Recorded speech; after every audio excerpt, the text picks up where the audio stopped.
Hello, everybody, and welcome to our day early comics review video. I'm Jason, I'm Andy. and we're with Infinity Flux Comics out of Chattanooga, Tennessee. And every single Monday after the comics have been delivered, we bag them, we board them, and Andy and I, we divide up the 20 comics we think people want to hear the most about. Mhm. Sometimes it's a tough decision. Sometimes there's a This lot of week, books coming out. this week, yes, so many books to choose from. So what we're going to do is we're going to do a spoiler light show. We're going to tell you sort of major things you want to hear, like first appearances and stuff like that. But even more so, especially with these issue number ones or comics where you walk in, you're like, I don't really know what this is.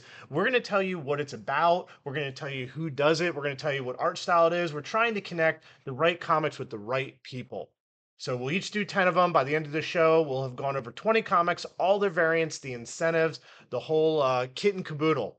I'd also like to point out that you can go to our website at infinityflux.net and you can purchase any of these comics there. In fact, you can also sign up to subscribe for comics through our website. And a big thank you to everyone who has done that. Whether you've just bought one book from us or several, we very much appreciate it. That's again infinityflux.net.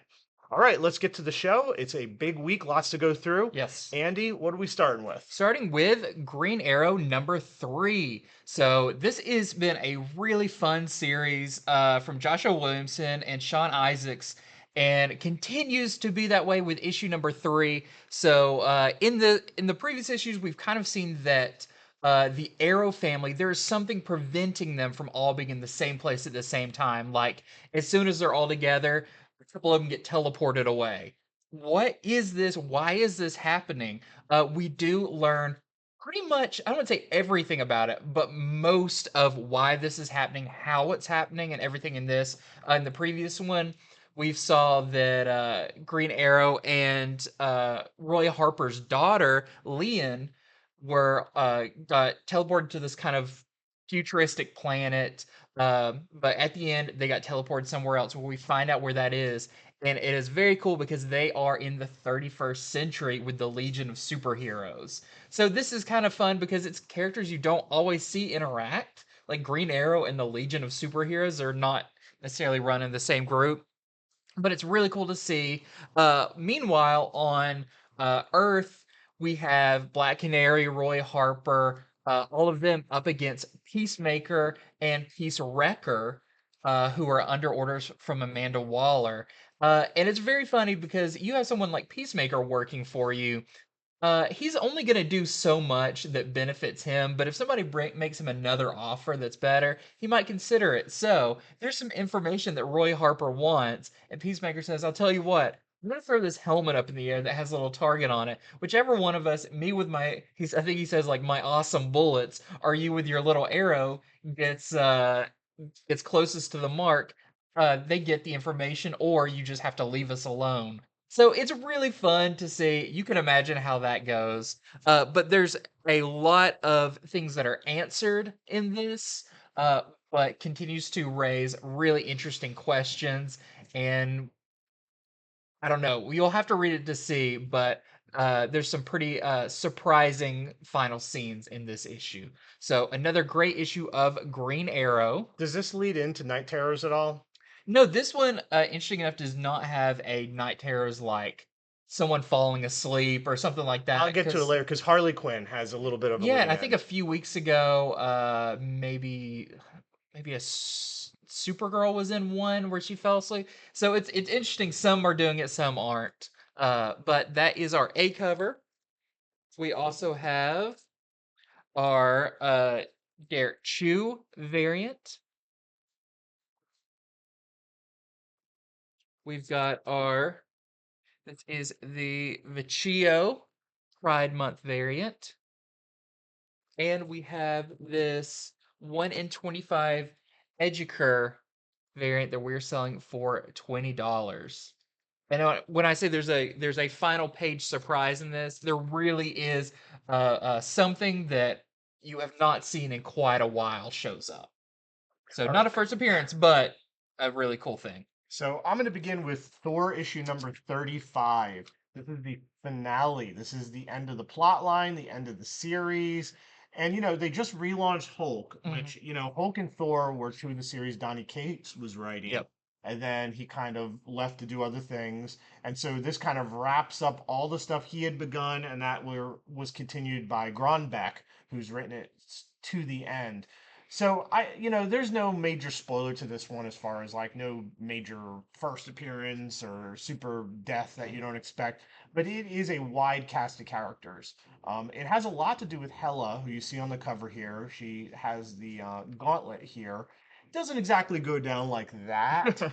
It was revealed who Hela was, who she's related to last issue, and this issue goes more into her origin and where she fits in amongst sort of the entire mythology of Thor.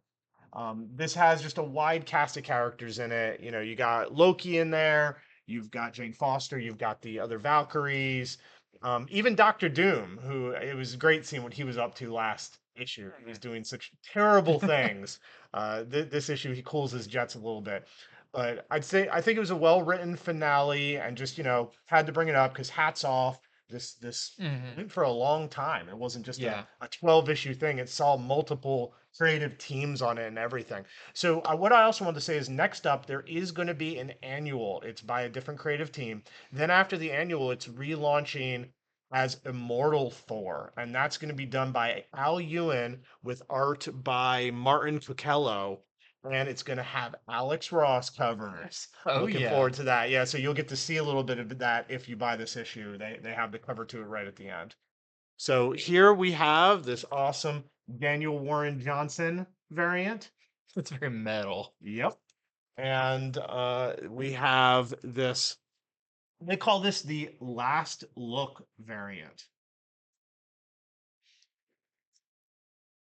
Okay, next up, I've got Star Wars Dr. Aphra number 33. So this one's really cool because the previous issue was a kind of a soft not reboot, but I'd say a soft jumping on point. Uh, they kind of trimmed back the cast of characters to just Aphra, who had kidnapped Luke Skywalker and R2D2 because she has a mission she's going on. She heard that there's a big Jedi treasure on this very weird Jedi temple that's kind of floating in this void. It's made of pink crystals, but she knew she needed a Jedi, someone who could wield the Force to help her get into it.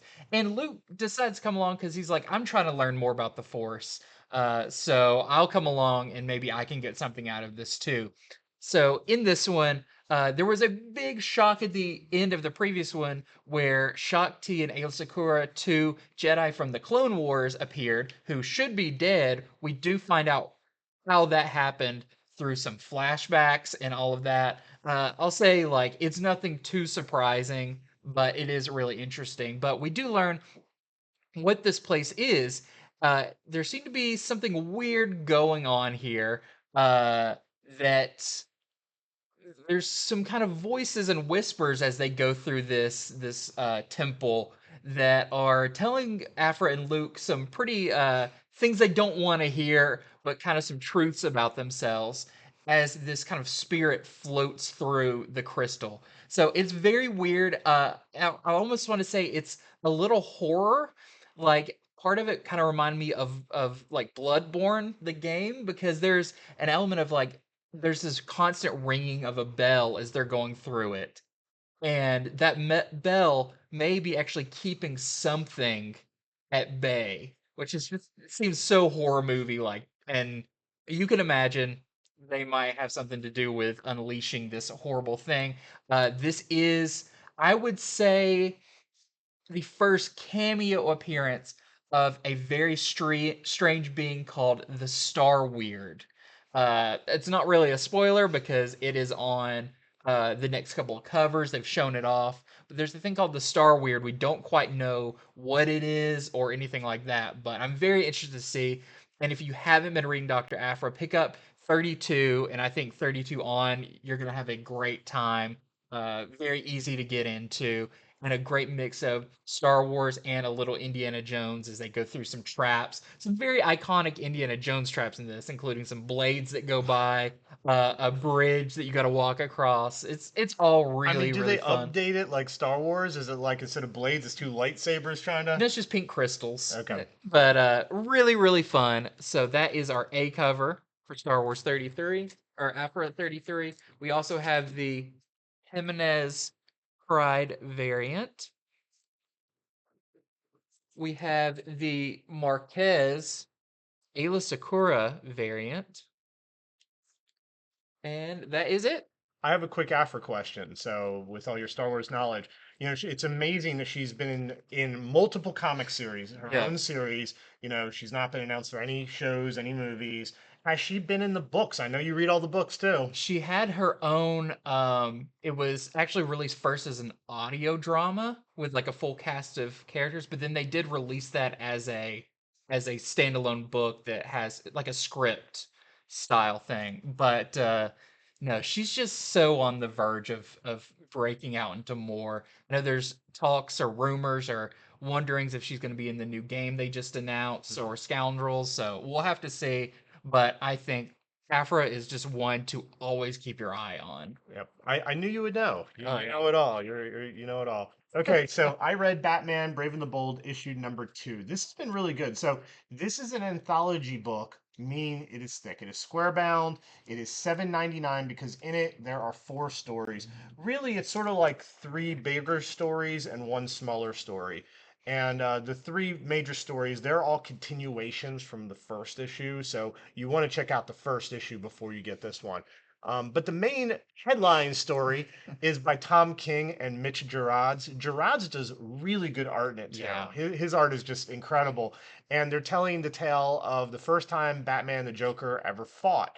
So it's not just a fight. This is laying all the groundwork. This is the second part of it. Mhm. We do get to see some of the fight though. We get to see Joker murder some people very messed up ways. On our short show, I already said this, but he is juggling eyeballs out of people he has murdered. Multiple eyeballs for multiple people. Yeah, this is a very dark version of their origin. It is. I haven't read any Joker that scares me lately, and so it was kind of cool to see that's what Yeah. Tom King and Mitch Gerads are doing.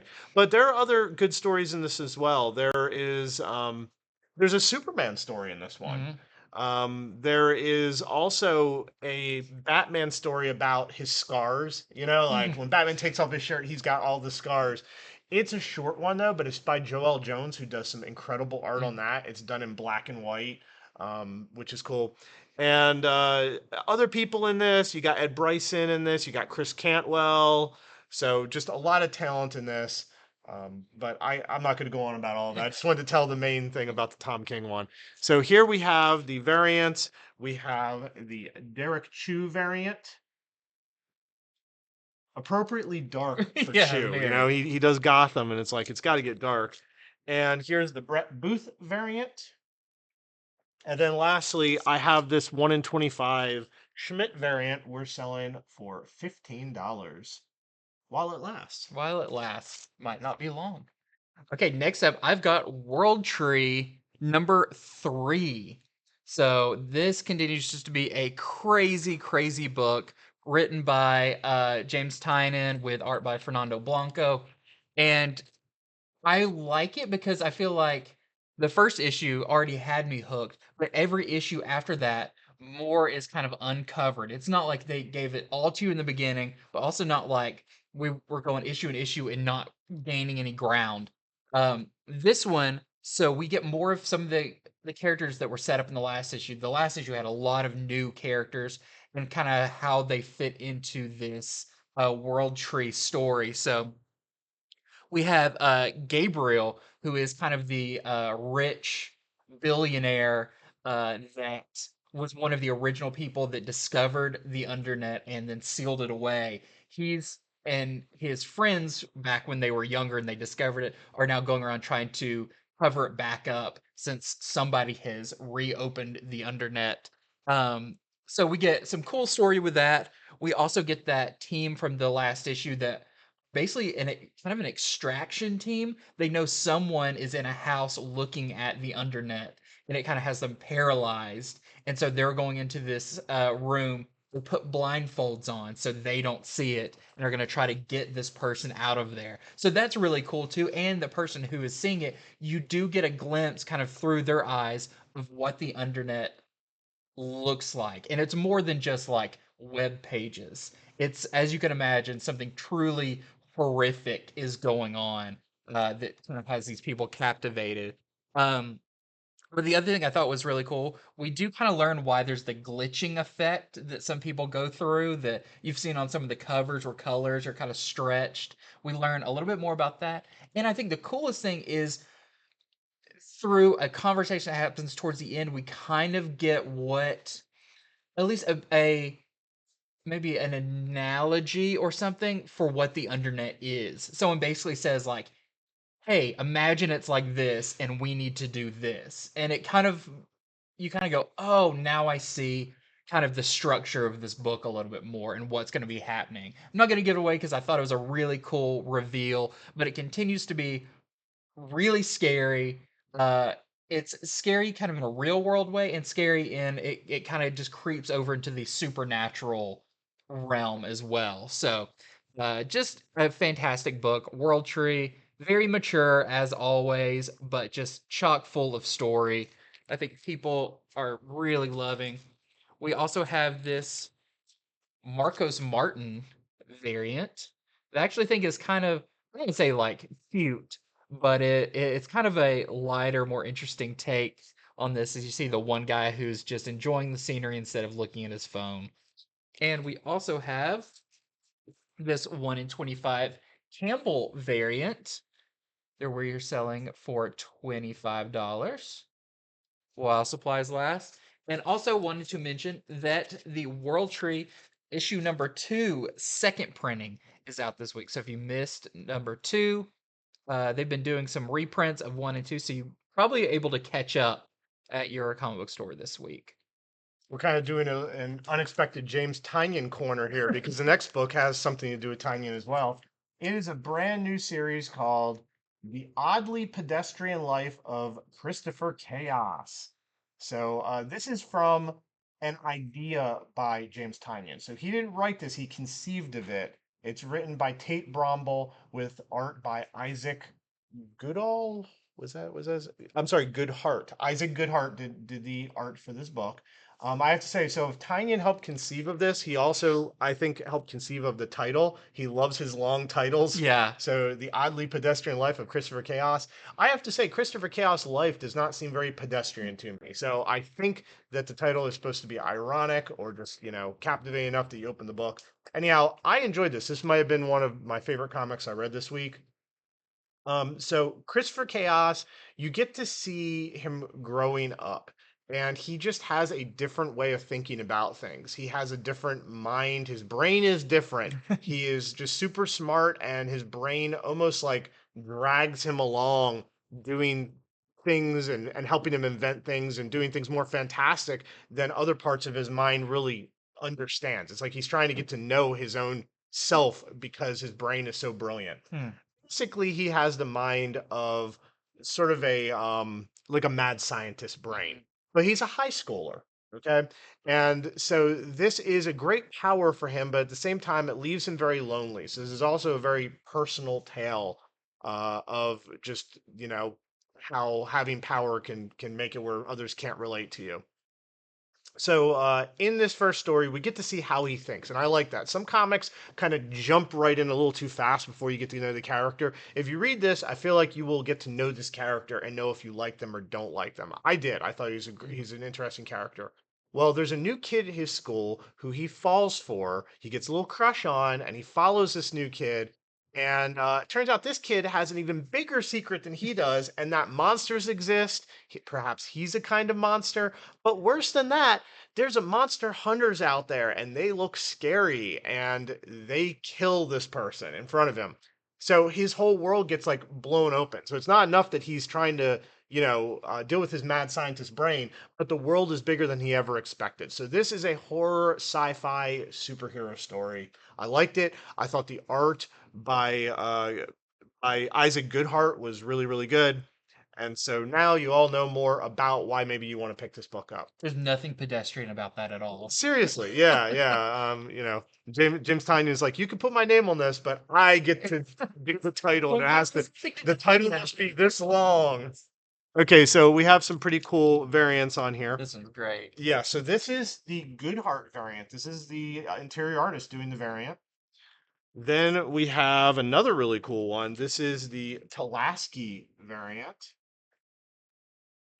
We have this Jimenez variant. Then there is a foil variant. So it's the main cover, but it's silver foil at the top.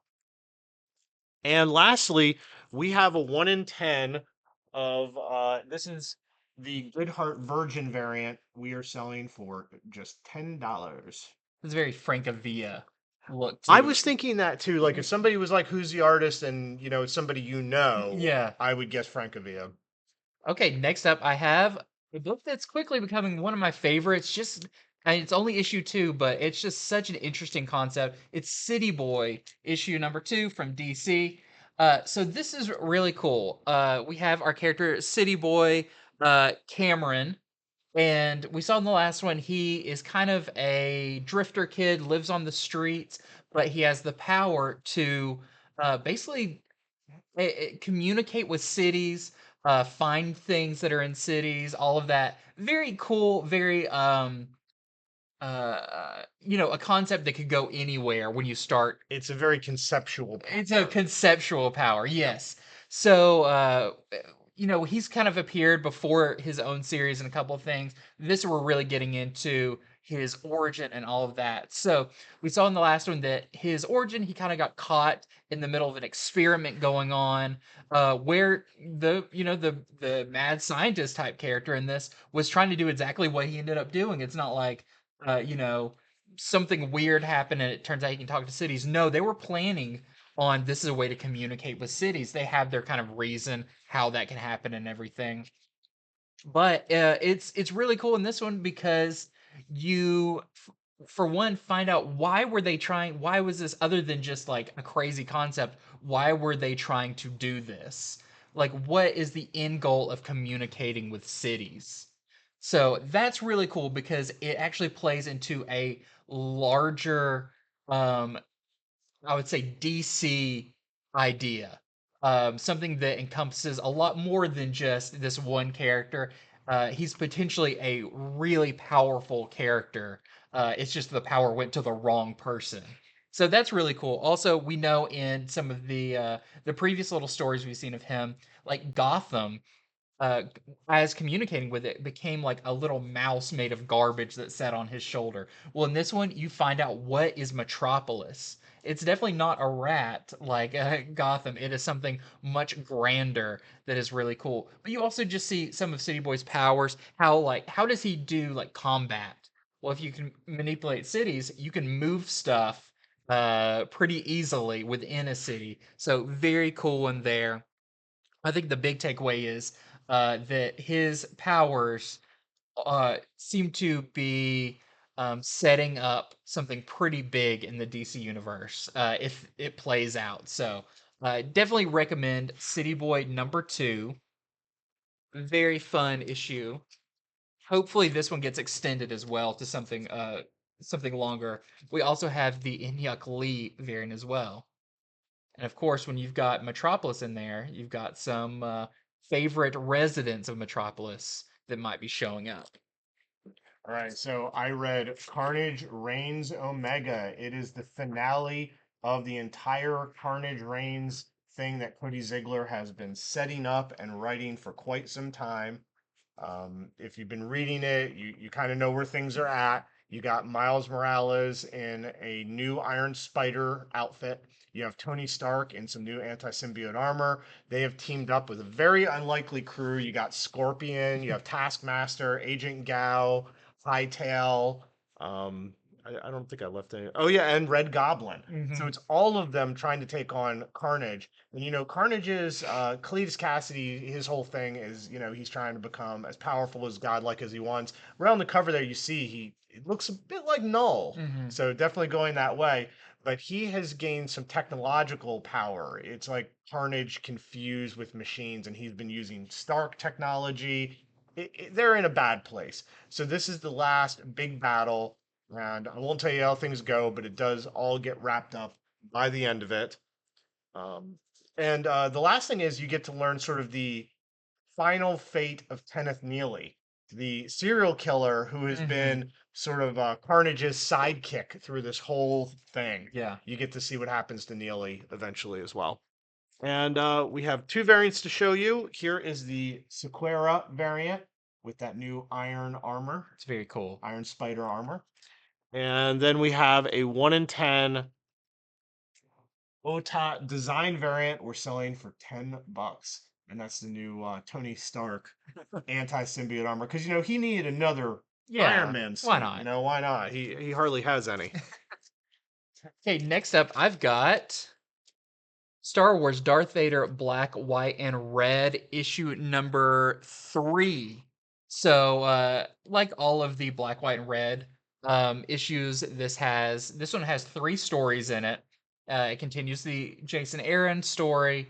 That is actually the only ongoing one through this 4-issue miniseries. The one I want to highlight in this is the Daniel Warren Johnson story that is so cool. So Yeah, you paused to stop. You stopped when we were reading, like, come look at these pages. yeah, because so if you follow him on Instagram or whatever, he's actually done some really cool Star Wars art that are kind of like snapshot scenes from movies. But he actually gets to write, draw, letter, everything his own short Star Wars story in here. Of course, it involves Darth Vader, but it involves a lot of like ships, X-wings, TIE fighters, big explosions, just really, really cool. And he was just announced as being the writer and artist Yep. on the new Transformers books Transformers. for Image.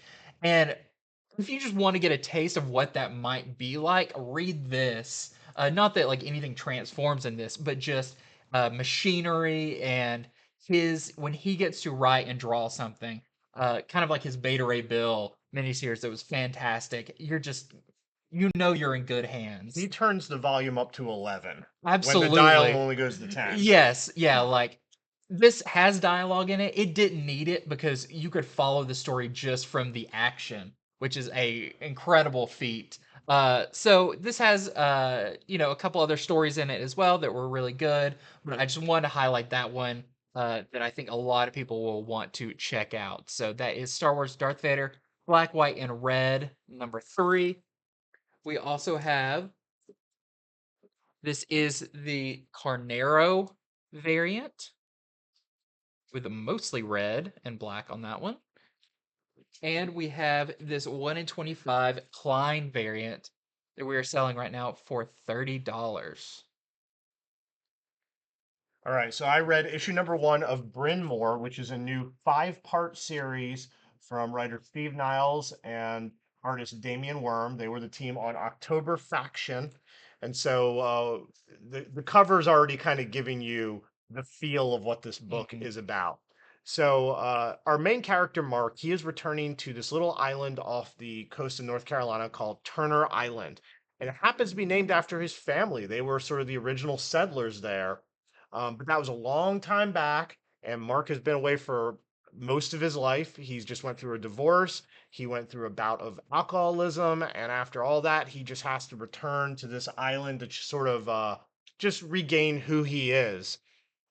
But the townsfolk don't like him, and the town itself is very weird and creepy.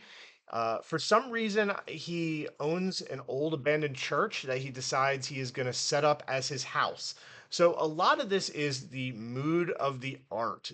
Damien Worm's art's really good in this. It sets up a real feeling of dread, a real feeling of darkness and things just in the corner. Well, when he's setting up the church, he of course discovers that there's a secret door that looks really messed up, and there's going to be some dark secrets that relate to his past, that relate to the island. Not a lot of super scary stuff happens in this first issue. It Hmm. is definitely an atmospheric thing, and that's what the team from October Faction is going to do. But it's right around the corner. If you like your comics that take their time but that earn it, that the payoff's going to have been earned, this book is probably for you. And we actually do have a Yes. Francavilla variant on this. We summoned Francavilla's art by talking about him. We know who this character is on the cover No, we do not know who because I that think he's character on is yet. each of the covers. Yep, we that has not been revealed as of the end of issue number one. Hmm. Here is the 1 in 10 Simmons variant we're selling for $10. Try to get that where we can. Yep, there you see it now. Okay, next up, I have X-Men Before the Fall, The Heralds of Apocalypse, #1, but it is just a one shot. Okay, so this is one of the, I believe, maybe 4 one shots they were doing leading up to the Fall of X storyline. Um, I will begin by saying if you haven't read any of the stuff that's been going on with X-Men in a while, this is going to be very hard to understand. There is a lot of references, and you'll kind of be wondering why certain characters are acting certain ways.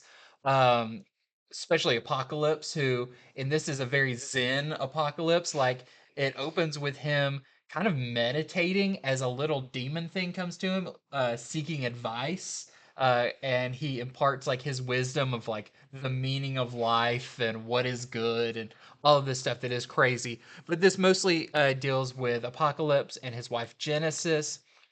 We find out a little bit more about their family, their kids, the four horsemen, why they were named, what they were named. Just a lot of backstory on Apocalypse, but um, kind of his relationship with his wife, why they kind of went their separate ways, all of that.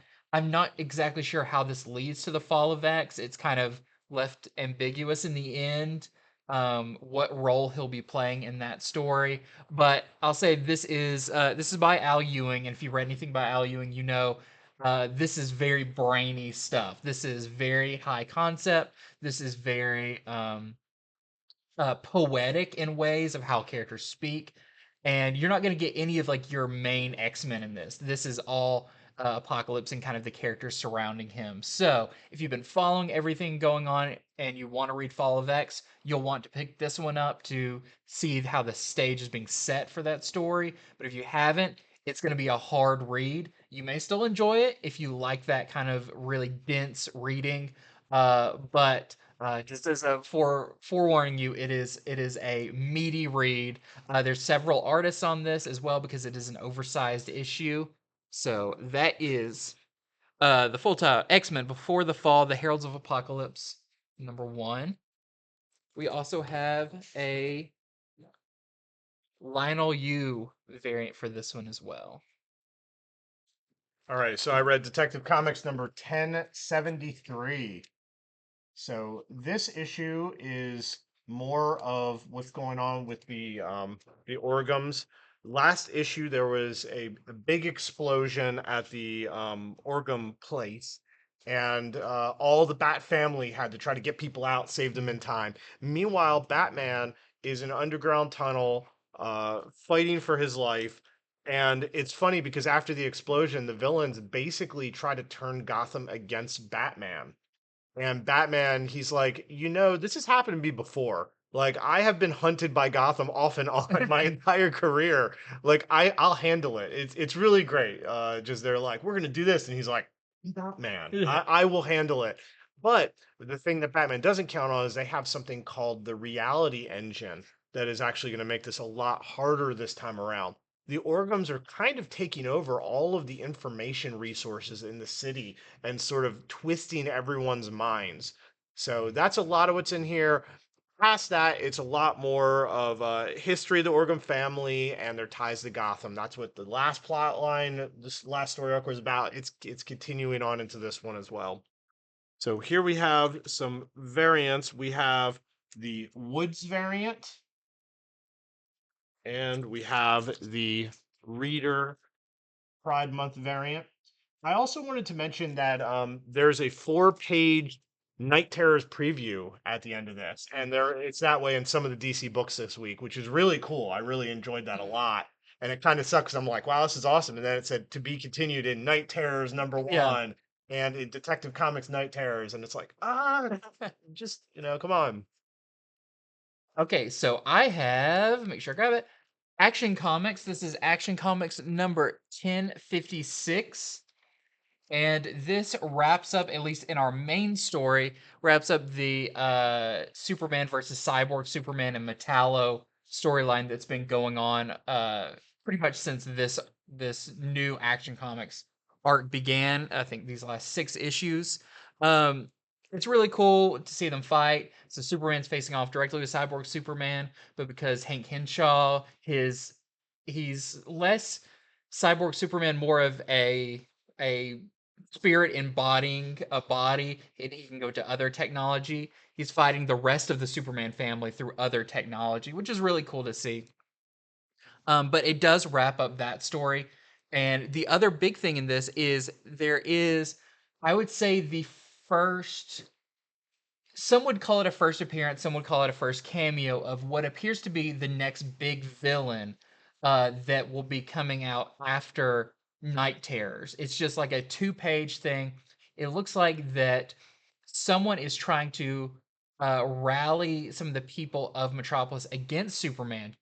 This character says for every kid wearing a Superman shirt, there's 2 parents who are afraid to send their kid to school because of the kind of stuff that happens in Metropolis.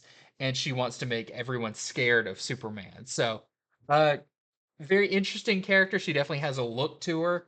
It's very kind of distinctive, as you can tell she's going to be a main character. Lots of black. She likes wearing Lots of black. black, A yeah. little bit gothy, but not goth. Yeah, she gives me a little hint of like Death from Sandman, but like toned back, like pulled back a little bit, but kind of the same look.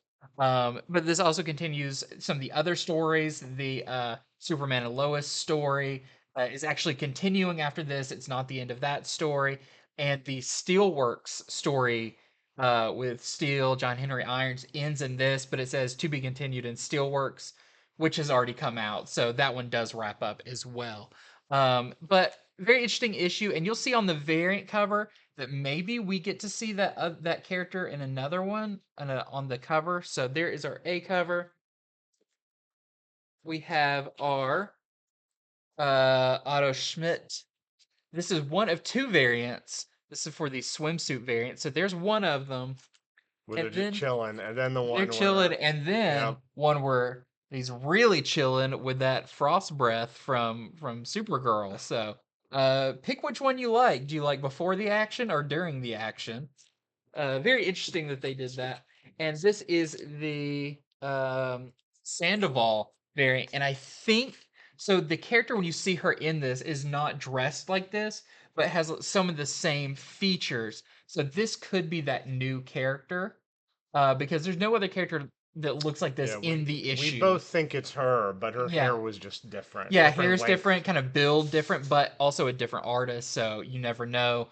But, possible first cover appearance if this turns out to be that character. And that is it for Action Comics.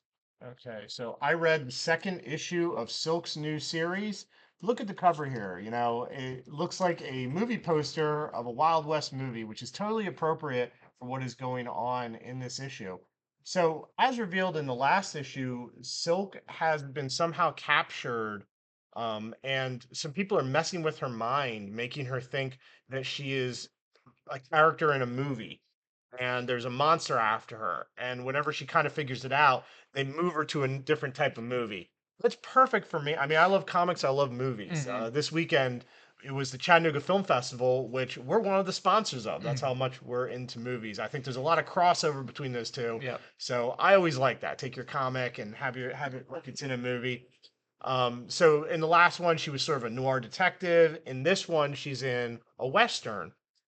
And meanwhile, we get to learn who are these villains who have caught her and why are they doing this. So that is revealed. I'm not going to tell you why. That's the spoiler light part to this. But you do get to learn who they are. You get to learn why they're doing it. And there's some glimmer of hope that she might be able to get out of it. We do have it where she's in the Western as well. And they are going up against a monster. And there's a hint that next issue she might be on a pirate ship in sort of a pirate movie. So that's a little bit of what is happening in Silk issue number 2. It's like she's jumping through Turner classic movie. Very You're right, classic. it is kind of classic. You're right. So this is written by Emily Kim with art by Iguara. And check out this Jones variant here. I like this variant a Yeah, lot. that's cool. The colors really work very nicely on that. Okay, next up, I've got Amazing Spider-Man number 28. So, they say they're dealing with the fallout from the death of Kamala Khan in this. Peter doesn't really bring it up at all, so we're kind of moved past that into this story where, if you remember in the last one, Doc Ock has created new tentacles for himself, and his previous ones that do have a mind of their own act like a sad puppy and show up on the doorstep of J. Jonah Jameson, which he has kind of a connection to. He feels really bad for them. So in this one, he is going to take those octopus arms to Peter and Norman Osborn to try to get them fixed. Norman has kind of a history with Doc Ock, so he knows how to work on them. But can these dog-like tentacles be trusted? It's not a sentence I thought I would say.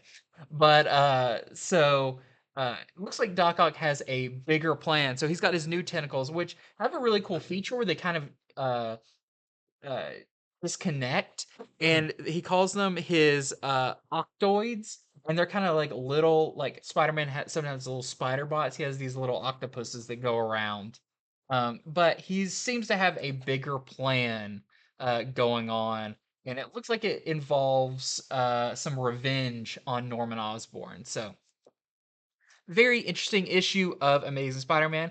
Great art by Ed McGuinness in this one. And we've got a really great variant for this. This is the Lucas Wernick variant. I believe it's the Pride Month variant with a black cat. Another great color choices on there. And we have this 1 in 50 Oliver Coipel variant that we're selling for $30. All right, so I read The Last Ronin Lost Years, issue number 4. This is by Kevin Eastman and Tom Waltz, our two main Ninja Turtle storytellers these days, with the usual awesome art by S.L. Gallant. And so this has two stories in it. It's got the smaller story, which is Casey Marie Jones. She's raising those new turtles that were introduced in Mhm. issue number 1. She's trying to teach them strategy. And in this, she's her and some paintball guns are teaching them you're gonna have to deal with people with guns. So how can you not get hit? So that's the smaller story. The main story, it is Michelangelo. It's the continuation of the tale that's been told since the beginning of this series. And he is on his quest to find and stop this death worm character. He has Michelangelo is very haunted, but this drives him to, and he is forced to fight some new friends and allies because they're all enslaved in this like cage match arena. It's one of those typical situations of you got to fight your friend to the death. Yeah. How will that turn out? That is the general plot line of the main part of this issue. And here we have the variants. This is the Williams variant. And then, of course, you gotta have a Kevin Eastman variant. Oh yeah. Looking just like those old Mirage It's very covers. cool. Yeah. Oh, and there's a 1 in 25 more variant we're selling for $20. Okay, next up, I've got She-Hulk number 14. I love this issue. I thought this was really fun. So we've got this character that's on the cover, Scoundrel, who's kind of been popping in and out of Jen's life. He's a bad guy, but he's really charming, and he's just owns up to it. He's like, yeah, I'm a bad guy. I steal stuff. I always steal stuff. That's just what I do. Uh, so it's like kind of hard to hate him because he just admits to what he is. That's sort of like Black Cat too. It's very She's Black Cat. yep. So Jen goes to the Fantastic Four, which I always love seeing them interact because they have such a cast Oh yeah. that she goes to them like, no, like, do you know who this guy is? Like, he does all this stuff, and they do all their research and everything. They're like, we really can't pull up anything on him. And even the Thing takes him aside. It's like, hey, I just want to make sure you're not like involved with this scoundrel guy because like he is a bad guy. Just like, no, I have a boyfriend with Jack of Hearts, all of that. Even though that relationship is a little bit strained. Um, but what happens one night while she's at home? But Scoundrel shows up and literally sweeps her off her feet because his home is like a flying machine.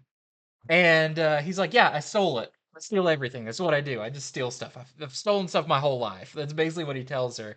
Uh, and you're trying to figure out like, does he want something from her, or does he really have feelings for her? But we'll just say all that goes on, but by the end of the issue, all of New York is in peril. All of it because of something about scoundrels. So, just it goes from very like easygoing, like what's up with this guy too, like uh-oh, there's something really bad going This down. guy's gonna end up being Gambit's brother or It something. has to be. Yeah, so it's really really fun. Just a great issue. Plus, we have this fantastic Derek Chu variant, one of the best She-Hulk variant covers in a while, with her with that anchor, just so cool. All right, so I read Harley Quinn issue number 31. So what do we have on the cover here? It's Harley. She's got multiple arms, kind of like Kiva. Hmm. And in this issue, Harley has the cosmic treadmill, but instead of just being with her, we're actually with Ivy, as Ivy is trying to find out who let Harley have the cosmic treadmill.